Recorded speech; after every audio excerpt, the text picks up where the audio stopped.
Control ஆகும். இப்ப நம்ம உங்களுக்கு கேள்வி கேட்டேன்னா நீங்க ஒவ்வொருவரும் ஒவ்வொரு விதமான பதில் சொல்லலாம். அதனால நான் கேள்விக்குள்ளேயே போறது இல்ல. வரிசையா 1 2 3 பாயிண்ட்ஸ் மட்டும் சொல்ல போறேன். டயபெட்டிஸ் என்ன முத்திரையெல்லாம் கண்ட்ரோல் ஆகும், என்ன முத்திரை காம்பினேஷன்ல கண்ட்ரோல் ஆகும், டயபெட்டிஸ் எதனால வருது, பெரிய ஒரு சீக்ரெட் இப்ப பார்க்க வரோம். டயபெட்டிஸ் 3 சக்கரங்களோட பாதிப்புல வருது.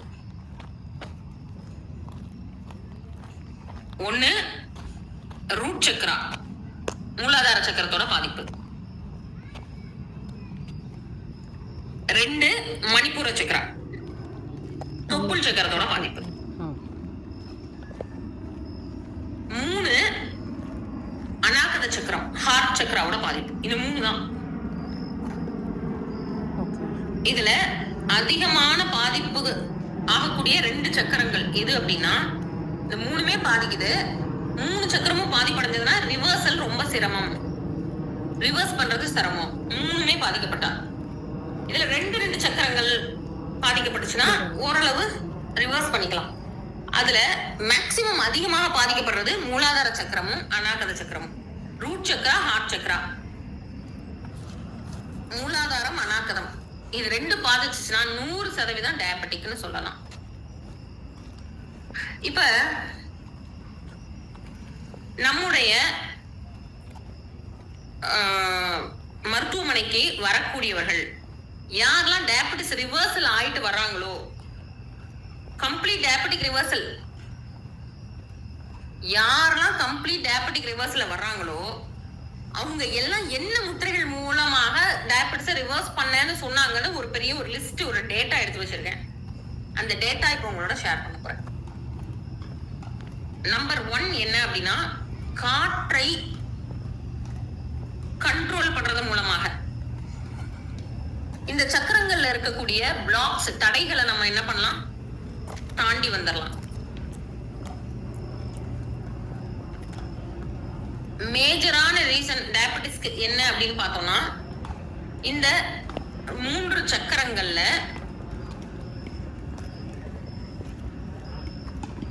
பர்டிகுலரா காற்றை நம்ம கண்ட்ரோல் பண்றதன் மூலமாக மண் சக்கரத்தையும் இயக்கலாம், மணிப்பூர சக்கரத்தையும் இயக்கத்துக்கு கொண்டு வரலாம், அநாகத சக்கரத்தையும் இயக்கத்துக்கு கொண்டு வரலாம். காற்றை, வாயுவை கண்ட்ரோல் பண்றதுனால 3 சக்கரங்களையும் இயக்கத்துக்கு கொண்டு வரலாம். அதனால ஃபர்ஸ்ட் நம்பர் 1 என்ன அப்படின்னா, ஒருத்தரோட டயபெட்டிஸ் ஸ்ட்ரெஸ் ஓரியன்டா இருந்தது. அது டயபெட்டிஸ்க்கு ரீசன் பார்க்கும்போது நம்ம பல இடங்கள்ல பார்த்துப்போம். இருந்தாலும் நான் திரும்பவும் சொல்றேன், பல முறை நம்ம பார்க்கிறோம், இருந்தாலும் திரும்பவும் சொல்றேன். நம்ம பார்க்காத ஒரு செக்டார் இருக்கு டயபெட்டிஸ் பத்தி. நம்ம இன்சுலின் இன்ஜெக்ஷன் போட்டா சுகர் லெவல் நார்மல் ஆகும், அல்லது இன்சுலினை சுரக்க வைக்கிறதுக்கு ஏதாவது எடுத்துக்கிட்டோம் அப்படின்னா சுகர் லெவல் ஜாஸ்தி ஆகும், கண்ட்ரோல் ஆகும். அதே போல இன்சுலின் சுரக்கக்கூடிய அந்த பேங்க்ரியாஸை நம்ம ஆக்டிவேட் பண்ணோம் அப்படின்னா டயபெட்டிஸ் கண்ட்ரோல் ஆகும். இந்த 3 விஷயம் நமக்கு தெரிந்தது. இந்த இன்சுலின் செக்ரீஷன் பிளட்ல இருக்கத, இன்சுலின் செக்ரீஷன் பிளட்ல இன்சுலின் அதிகமா இருந்ததுன்னா சுகர் கம்மியா இருக்கும். இந்த இன்சுலினை சுரக்க விடாமல் செய்வது இன்னொரு ஒண்ணு. இதுக்கெல்லாம் சம்பந்தமே இல்லாத இன்னும் ஒருத்தர் இருக்காரு, அவர் பேரு கார்டிசால்னு பேரு. அதாவது அட்ரினல் ஹார்மோன்ஸ்.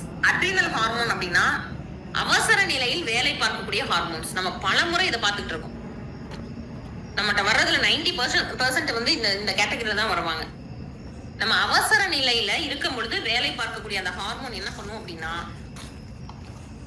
அட்ரினல் ஹார்மோன் பேரு. அந்த அட்ரினல் ஹார்மோன் சுரந்து விட்டதென்றால் அது என்ன பண்ணும், நான் அவசரத்துல இருக்கேன், எமர்ஜென்சில இருக்கேன், அதனால என்னோட உடம்புல இருக்க ரத்தத்துல இருக்கக்கூடிய சுகரை குறைச்சிடாத, நான் அவசரத்துக்குள்ள ஓட வேண்டியிருக்கும், நான் அவசரத்துக்கு வேர்க்க விறுவிறுக்க தப்பிச்சு ஓட வேண்டியிருக்கும், அல்லது ஏதோ ஒரு ஃபைட் பண்ண வேண்டியிருக்கும், இதெல்லாம் நம்ம அண்டர்ஸ்டாண்டிங், எதையாவது எதிர்த்து போராட வேண்டியிருக்கும். ஓகே, நான் பயந்து போயிருக்கேன், அதனால உடம்புல இருக்கக்கூடிய சர்க்கரை அளவை குறைத்து விடக்கூடாதுன்றதுக்காக இந்த அட்ரினல் ஹார்மோன் போய் இன்னொரு ஹார்மோனை என்ன பண்ணுது, பேங்க்ரியாஸ போய் இன்சுலின் சுரக்கிறத ஸ்டாப்னு சொல்லிடுது. அப்ப ஒரு அதீதமான மன அழுத்தத்திலையும் ஹார்மோனே இருக்கும் பொழுது உடம்பு என்ன பண்ணுது? அட்ரினல் ஹார்மோனை சுரக்கிறது. இந்த அட்ரினல் ஹார்மோன் இன்டர்ன் போய் இன்சுலின் சுரப்பை தடுத்து நிறுத்துகிறது. பேங்க்ரியாஸ்ட போய் நீ இன்சுலினை சுரக்காத, நீ சுரந்தேனா சுகர் லெவல் நார்மல் ஆயிரும், என்னால ஓட முடியாது, தப்பிக்க முடியாது, என்னால எதிர்த்து போராட முடியாது, அதனால ரத்தத்துல சுகர் லெவல் அதிகமாவே வச்சிரு அப்படின்னு சொல்லி ஸ்ட்ரெஸ் ஹார்மோன்ஸ் போய் என்ன பண்ணுது? ஸ்ட்ரெஸ் ஹார்மோனா மன அழுத்தத்தை உருவாக்கக்கூடிய அட்ரினல் ஹார்மோன். இந்த அட்ரினல் ஹார்மோன் போய் நீ சுரக்காதே நிறுத்தி விடுகிறது. அதனால இந்த அட்ரினல் ஹார்மோனை கண்ட்ரோல் பண்றதுக்கு என்ன அப்படின்னா, அட்ரினல் ஹார்மோன் சுரந்தா என்னெல்லாம் பண்ணுன்னு சொல்றேன். படன்னு ஹார்ட் பீட் ஸ்பீடா அடிக்கும், மூச்சு வேக வேகமா போகும், அடியால வர மூச்சு போகாது, மேல் மூச்சு தசு புசு மூச்சு விடுவாங்க டென்ஷன்ல. ஆங்ஸைட்டின்னு சொல்லக்கூடிய பரபரப்பா இருப்பாங்க. இதுக்கெல்லாம் தீர்வு என்ன முத்திரை? இந்த வேகத்தெல்லாம் கிளச்சு பிடிச்சு கண்ட்ரோல் பண்றதுக்கு என்னன்னா வாயு முத்திரை. வாயு ஸ்ட்ரெஸ்னால டயபெட்டிஸா இருந்தா வாயு முத்திரை ஒன்லையே நம்மளால டயபெட்டிஸ் விட்டு வெளியே வர முடியும். அட்ரினல் ஹார்மோன் சுரப்பு அதிகமாக இருப்பதால் வரக்கூடிய டயபெட்டிஸா இருந்தா வாயு முத்திரை ஒன்னே ஒண்ணு முத்திரையில டயபெட்டிஸ கண்ட்ரோல் செய்தவர்கள் நிறைய பேர் இருக்காங்க. நம்ம மருத்துவமனையில டெஸ்டிமனிஸ் இருக்கு, டைரக்ட் டெஸ்டிமனியே இருக்கு. காலையில எந்திரிச்சா சுகர் லெவல் கண்ணா பின்னான்னு இருக்கும் ஒருத்தருக்கு. பசியில இருப்பாரு, ஃபாஸ்டிங்ல இருப்பாரு, 14வது மணி நேரம் ஃபாஸ்டிங்க க்ளோஸ் பண்ணும் போது கடும் பசியில சுகர் பாத்தீங்கன்னா உச்சகட்டத்துல இருக்கும். ஃபுல்லா கிட்டத்தட்ட 48 hours ஃபாஸ்டிங்ல, அந்த எண்ட் ஆஃப் த ஃபாஸ்டிங்ல பசிக்குது சாப்பிட்டே ஆகணும் அப்படின்ற அந்த ஒரு மனநிலை இருக்கும் பொழுது பார்த்தா சுகர் வந்து 240 250 இருக்கும். உடனே கடகடன்னு சாப்பிடுவாரு. சாப்பிட்டு முடிச்சுட்டு பார்த்தோம்னா அதே 240ல மெயின்டைன் ஆகும். இன்னும் கொஞ்ச நேரத்துல அப்பா சாப்பிட்டாச்சுன்னா அப்படியே மனம் வந்து ஓய்வா இருப்பாரு. ஒரு அரை மணி நேரம் 1 மணி நேரத்துல சாப்பிட்டு எப்ப சுகர் பீக்கா இருக்கணுமோ அப்ப 250ல இருக்க சுகர் 150ல வந்து உட்காந்துரும். எதனால்? அப்படி இருந்தவருக்கு நம்ம என்ன முத்திரை கொடுத்தோம்னா வாயு முத்திரை.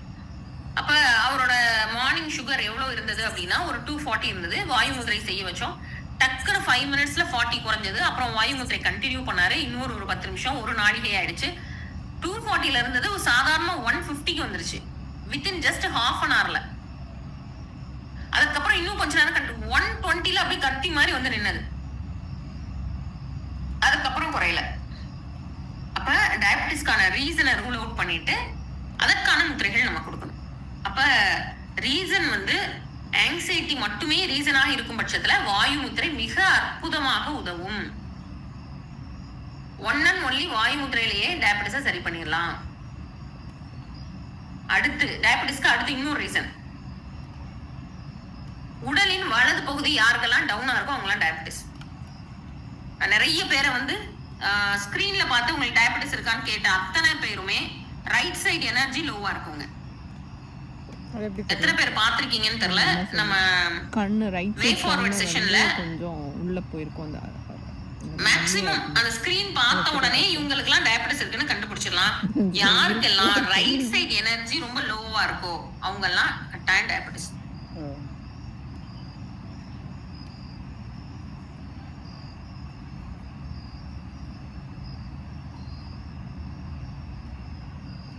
ஓகே, சரி,